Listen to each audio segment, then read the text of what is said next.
चलिए good evening students, welcome to Radharani फ्रीवेशन। देखिए आज वार्षिक नंबर हम 66 कर रहे हैं जिसका है प्रोबेबिलिटी। टॉपिक क्या है बेटा? प्रोबेबिलिटी। सिर्फ मैं क्वेश्चन भेज देता तो आपको फायदा नहीं होता, समझ में नहीं आता। देखो प्रोबेबिलिटी क्या है जो आपको दे रखा है वर्कशीट में। देखिए तीन चीज आपको समझना है, प्रयोग, परिणाम और घटना। एक होती है ट्रायल, रिजल्ट और कलेक्शन ऑफ सम आउटपुट।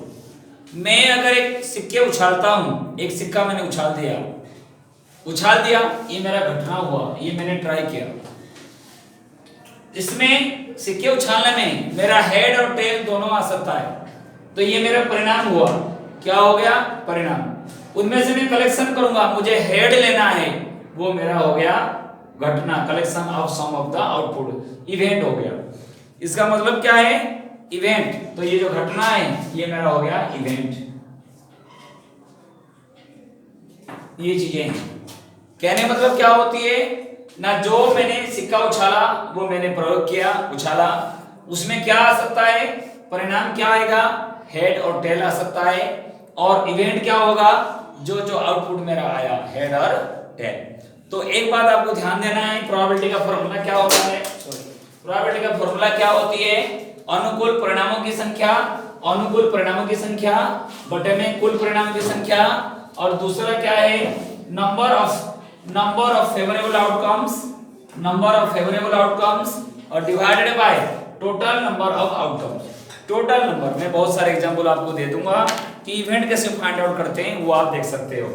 अगर बेटा मैं अगर सिक्के उछालूं, ओके, कॉइन उछालूं, तो क्या होगा? हेड और टेल होगा, ये दो इवेंट हो गया। अब एक सिक्के में उछाला, अगर दो सिक्के उछालूं तो देखिए इधर भी हेड टेल, इधर भी हेड टेल, तो कैसे करेंगे?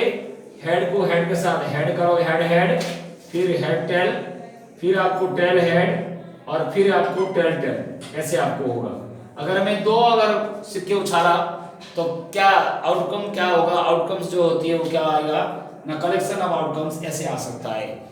ये इवेंट है। अगर मैं कहूंगा तीन सिक्के उछाला तो मेरा हेड टेल, टेल हेड और टेल टेल, उसके साथ head tail, tail head, tail tail, चारों में हेड कर दिया मैंने और इन चारों में मैं टेल कर दिया।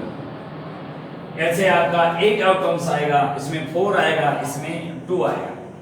कभी भी प्रोबेबिलिटी का जो वैल्यू है 1 से अधिक नहीं हो सकता और 0 से कम नहीं हो सकता। वो क्वेश्चन आपको पूछा है फिल इन द ब्लैंक्स में, प्रोबेबिलिटी का वैल्यू किससे अधिक और किससे कम, किससे अधिक नहीं हो सकता 1 से, और किससे कम नहीं हो सकता 0 से। अगर कोई घटना निश्चित है, मैं कहूंगा मेरे क्लास में 20 बच्चे हैं और 20 बच्चे में कोई एक बच्चे प्रोबेबिलिटी आने का, ओके, 20 में 20 बच्चे पढ़ने वाले हैं, तो 20 बटे में 20 होगा, तो आपका 1 आएगा। तो जो निश्चित है, जो श्योर है, उसका प्रोबेबिलिटी 1 होगा। और मैं कहूंगा 10वीं क्लास का पेपर हुआ, कोई 11वीं क्लास का बच्चा फर्स्ट होने का प्रोबेबिलिटी, वहां 11वीं क्लास के बच्चा आएगा कहां से? तो 0 बाय समथिंग, वो आपका आ जाएगा 0 आएगा। और कोई भी इवेंट है जो निश्चित नहीं है, कुछ भी नहीं है, तो वो आपका 0 आएगा, और जो निश्चित है वो क्या आएगा? 1 आएगा। प्रोबेबिलिटी का वैल्यू कभी भी 0 से कम नेगेटिव में या 1 से अधिक नहीं होता है, इन दोनों के बीच में आपका होता है। चलिए बेटा ज्यादा डिस्कस नहीं करना है इसमें, सीधे क्वेश्चन में आते हैं। List all outcomes of judging a day, और आउटकम्स लिखना है of the week starting with letter W। W में क्या होता है?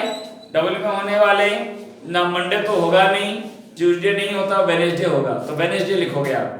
थर्सडे नहीं, फ्राइडे नहीं, सैटरडे नहीं, संडे, तो आपका जो होगा वेडनेसडे आपका आएगा। तो आपको क्या होगा? यहाँ पे आप लिखोगे जो W से आपको स्टार्ट होता है वो एक ही आएगा और नहीं है। अगर पूरा इवेंट लिखना हो, Sunday, Monday, Tuesday, Wednesday, Thursday, Friday, Saturday तक लिख दोगे। अगर W से स्टार्ट वाला पूछा जाएगा तो आप ए लिखेंगे। What type of event is it is to purchase a car from a bike showroom? एक बाइक शोरूम में कार कहां से खरीदोगे? बेटा ये क्या होती है? इम्पॉसिबल इवेंट, क्योंकि जहां पे संभव ही नहीं है वो क्या होगा? इम्पॉसिबल इवेंट कहलाता है। क्या एक कार के शोरूम में आप एक बाइक के शोरूम में कार खरीद सकते हैं? नहीं खरीद सकते हैं। इसीलिए ऐसे इवेंट को हम क्या कहते हैं ना, इसको इम्पॉसिबल इवेंट बोलते हैं, अनिश्चित घटना कहते हैं। अनिश्चित घटना हिंदी में बेटा अनिश्चित घटना।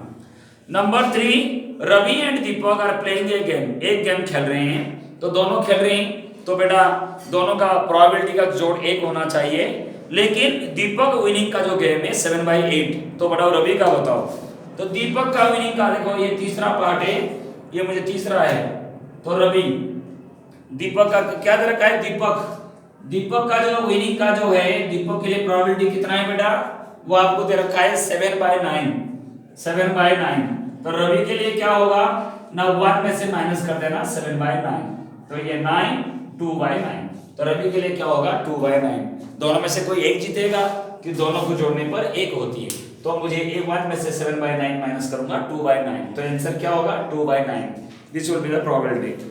Question number 4, the value of probability is always less than 1। तो 4 का जो आंसर है, और 4 का आंसर यहां मैं लिख देता हूं बेटा, 4 का आंसर क्या होगा ना, लेस देन 1। 4 का आंसर में लेस देन 1 होगा एंड ग्रेटर देन क्या होगा 0। ये 1 पहले करोगे फिर 1। फाइंड द प्रोबेबिलिटी ऑफ क्या है, Harjinder's birthday to be a prime number date in the month of August. थोड़ी सी फाइंड द प्रोबेबिलिटी निकालनी है, तो प्रोबेबिलिटी आप देखो बेटा, आपको पता है अगस्त में कितना दिन का होता है, 31 होती है, जुलाई और अगस्त दोनों, और जो टोटल है जो आप देखो नंबर ऑफ, ये जो लिखा है number of favourable outcomes, total outcomes तो आपका हो गया 31, और फेवरेबल आउटकम्स क्या क्या होगा, तो प्राइम नंबर आपको लिखने की कष्ट करना है, आपको प्राइम नंबर्स कहां है ना, 1 to 31। देखो एक 2 प्राइम नंबर्स होता है बेटा, कौन सी 2 होगा, 3 होगा, 5 होगा, 7 हो जाएगा, 9 नहीं, 11 है, 13 है, 14 15 नहीं, 16 नहीं, 17 है, 19 है, 20 नहीं, 21 नहीं, 22 23 हो जाएगा, 24 25 26 27 नहीं, 29 हो गया एंड 31। 1 2 3 4 5 6 7 8 9 10 11। तो आप पी और ई के फार्मूला, ए वाला फार्मूला लिख लोगे, हिंदी मीडियम ये वाला लिखना, अनुकूल परिणामों की संख्या डिवाइड बाय कुल परिणामों की संख्या। तो अनुकूल परिणाम कितना हो गया 11 और डिवाइड बाय 31। ऐसे बेटा ये क्वेश्चन नंबर कौन सा हो गया आपका, क्वेश्चन नंबर 5। ठीक है, probability equal to number of favourable outcomes जो 11 है, टोटल नंबर ऑफ आउटकम्स जो 31 है, क्योंकि अगस्त का जो महीना होता है 31 का होता है। उम्मीद करता हूं बेटा वर्कशीट नंबर 66 आपको समझ में आ गया होगा, और जरूर आप समझ के कीजिए बेटा, आगे वर्कशीट एंड होने वाला है, और जरूर आप समझिए इसको, और उम्मीद है कि आप उसको लाइक सब्सक्राइब और शेयर जरूर करेंगे। बाय बेटा, टेक केयर।